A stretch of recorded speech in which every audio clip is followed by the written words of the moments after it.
L'interdiction du sac plastique au Kenya vise à protéger l'environnement. Et bien que cette décision ait récolté des éloges, elle a aussi été sévèrement critiquée. Vous ne pouvez pas interdire les sacs de plastique parce que dans l'emballage, nous devons garder les prix aussi bas que possible et livrer le produit en bon état et il n'y a que les sacs de plastique pour cela. Aucune autre alternative n'y arrive aussi bien. Si le plastique coûte près de 20 cents et qu'un autre emballage coûte près de 50 shillings, qui sera intéressé par ça? Le gouvernement et d'autres partis préconisent des alternatives. Nous devons aussi promouvoir l'utilisation de ressources naturelles qui sont abondantes au Kenya.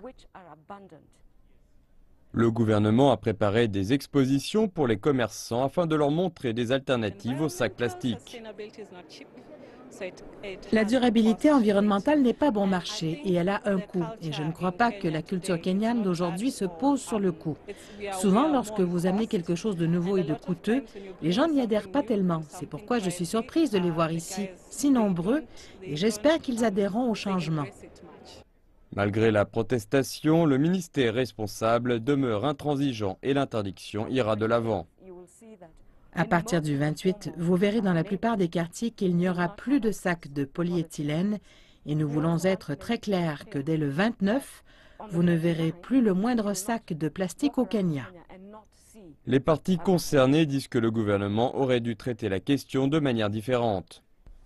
Le ministre a dit que les gens devraient faire des recherches à l'université pour faire baisser le coût des alternatives. Vous ne pouvez pas interdire et exiger des gens qu'ils fassent eux-mêmes la recherche. Vous demandez d'abord aux gens d'étudier la question et lorsque vous avez trouvé des alternatives à bon prix, alors là, vous lancez l'interdiction. Mais le gouvernement ne bronche pas. Bien sûr, il y a ceux qui s'opposent, mais ceux-ci sont en déni. Plusieurs organisations planifient de tirer profit de l'interdiction. Je crois aussi qu'il y a une opportunité. Au Kenya, nous ne fabriquons pas beaucoup de tissus ou de matériaux décomposables. Et il y a peu d'opportunités car pour nous, en tant qu'entreprise, nous avons du mal à nous approvisionner. C'est assez difficile. Il y a une opportunité commerciale pour les fabricants. Je crois que beaucoup de gens viendront maintenant acheter nos produits parce que nous voyons que la demande sera très forte. Le Kenya est l'un des nombreux pays du continent qui ont adopté des mesures similaires pour protéger l'environnement de la pollution plastique.